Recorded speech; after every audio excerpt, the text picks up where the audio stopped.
वो क्या चीज़ है जो हमारे कंप्यूटर को हमसे भी ज़्यादा स्मार्ट बनाती है? तो इसको बनाने में कौन सा एलिमेंट यूज होता है? क्यों इस एलिमेंट को दुनिया की सबसे स्मार्टेस्ट मेटल कहा जा रहा है? तो आज हम जानेंगे एक ऐसी स्मार्टेस्ट एलिमेंट के बारे में जिसने हमारी पूरी मानव जाति को टेक्नोलॉजी के क्षेत्र में कुछ ही सालों में बदल के रख दिया। तो क्या ये एलिमेंट हमारे आने वाले समय में, हमारे फ्यूचर के समय में और भी हमें एडवांस सभ्यता बना सकता है, ताकि हमारी मानव जाति और भी ज़्यादा तरक्की कर पाए और एडवांस टाइप 1 सभ्यता बन पाए? तो चलिए आइए आज हम इन सभी सवालों के जवाब ढूंढते हैं। इससे पहले कि मैं इस वीडियो को शुरू करूँ, आप इस चैनल को सब्सक्राइब कर लीजिए, वीडियो को लाइक कीजिए, शेयर कीजिए और बेल आइकन की घंटी दबाना मत भूलिएगा, ताकि आपको हमारी आने वाली वीडियो का नोटिफिकेशन मिलता रहे। और इस वीडियो को स्किप मत कीजिएगा, क्योंकि ये वीडियो बहुत ही ज़्यादा इंटरेस्टिंग होने वाली है। और मेरे साथ अंत तक इस वीडियो पर बने रहिएगा। 18वीं सदी एक ऐसा समय जब हम सभी इंसानों में एक होड़ सी लगी हुई थी नए नए मेटल्स पर खोज करने की, जिसमें कई तरह के एलिमेंट्स और गैसेस और केमिकल्स भी शामिल थे। लेकिन साल 1824 को जब सर जॉन जेकब बर्जेलियस द्वारा अपने एक स्वीडिश साथी जो कि एक केमिस्ट थे, दोनों द्वारा मिलकर एक ऐसी मेटल की खोज की जिसे आज हम सिलिकॉन के नाम से जानते हैं, तब शायद उनके द्वारा ये कभी नहीं सोचा गया था कि ये एलिमेंट आने वाले 100 सालों में हमारी टेक्नोलॉजी को विकसित करने में हमारी कितनी ज़्यादा मदद करेगी। हम इस एलिमेंट से ऐसी ऐसी चीज़ें बना लेंगे जिसके बारे में शायद हम 200 या 300 साल पहले ऐसी चीज़ें बनाने के बारे में सोच भी नहीं सकते थे। क्या आपको मालूम है कि सिलिकॉन, जिसको हम अर्थ की स्मार्टेस्ट मेटल भी कहते हैं, ये यूनिवर्स की 7वीं ऐसी धातु है जो हमारे ब्रह्मांड में भरपूर मात्रा में मौजूद है। लेकिन हैरानी की बात तो यह है कि आज हम जो भी इलेक्ट्रॉनिक डिवाइस यूज करते हैं, उसमें जो भी इक्विपमेंट यूज होते हैं, वो सभी इसी के बने होते हैं। इसमें हमारे मोबाइल के डाटा चिप से लेकर मोबाइल प्रोसेसर और कंप्यूटर प्रोसेसर से लेकर कंप्यूटर सर्किट्स है, सभी इसी से बनते हैं। वैसे तो इसको बनाने में और भी कई तरह के मेटल्स का यूज किया जाता है, लेकिन सबसे ज़्यादा जो मेटल का यूज किया जाता है वो सिलिकॉन ही है, जिस कारण आज के समय में हम इतनी एडवांस टेक्नोलॉजी बना पाए हैं। लेकिन धीरे धीरे करके जैसे समय आगे बढ़ा, वैसे ही 1958 और 1959 के बीच एक जर्मन साइंटिस्ट द्वारा, जिनका नाम कि वेर्नर जैकोबी था, उनके द्वारा पहला इंटीग्रेटेड सर्किट, या ये कह सकते हैं कि एक ऐसी चिप बनाई गई। ये एक बहुत ही बड़ी खोज थी हम सब के लिए और एक बहुत ही बड़ा कदम हमारी मानव जाति के लिए आगे के समय के लिए, क्योंकि इसके बाद ऐसी कई तरह की आईसी चिप्स बनाई गई जिनमें हम कम जगह में ही बहुत ही छोटे छोटे सर्किट बना के कुछ इलेक्ट्रॉनिक डिवाइसेस को कमांड दे पाए, या यह कह सकते हैं कि उनके सिग्नल को एम्पलीफाई कर पाएं। इस एलिमेंट की वजह से ही आज हम स्पेस में इतने सारे सक्सेसफुल मिशन कर पाए हैं। आज हर साल टेक्नोलॉजी के विकास होने के कारण यह टेक्नोलॉजी और भी ज़्यादा एडवांस होती जा रही है समय दर समय, क्योंकि आज हम जो भी प्रोसेसर अपने पीसी या लैपटॉप में यूज़ करते हैं, वो सभी दोगुनी रफ्तार से हर साल एडवांस बनाए जा रहे हैं। आज इंजीनियर द्वारा बहुत ही छोटे छोटे कंपोनेंट्स हमारे इलेक्ट्रॉनिक डिवाइसेस में लगाए जा रहे हैं। यह इतने छोटे हैं कि हम इन सर्किट में इनको अपनी नंगी आंखों से भी नहीं देख सकते।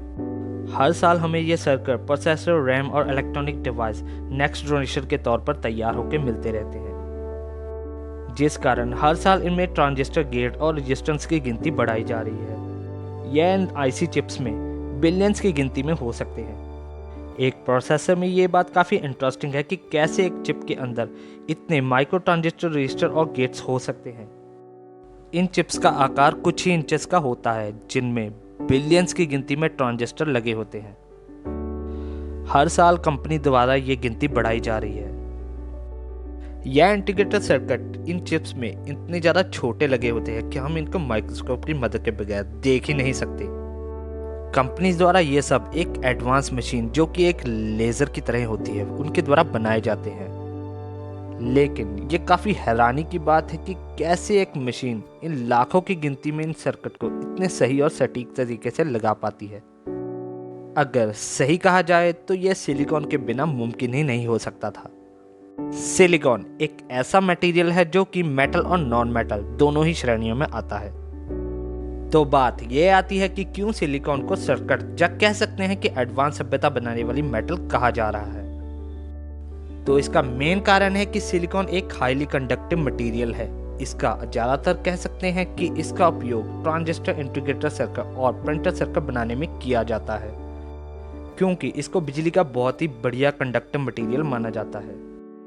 तो क्या हम इससे कोई और काम भी ले सकते हैं, जहाँ हम इससे केवल इंटीग्रेटर सर्किट ही बना सकते हैं?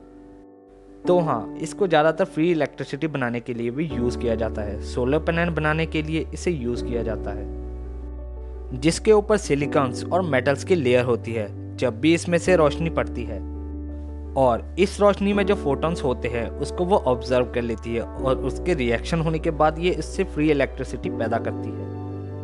इसके और भी कई तरह के उपयोग है, जैसे कि वोल्टेज कंट्रोलिंग के लिए, कैपेसिटर बनाने के लिए इसका यूज़ किया जाता है। तो शायद हो सकता है कि हमें आने वाले समय में कुछ ऐसी बैटरीज देखने को मिले जो शायद सिलिकॉन से बनी हो।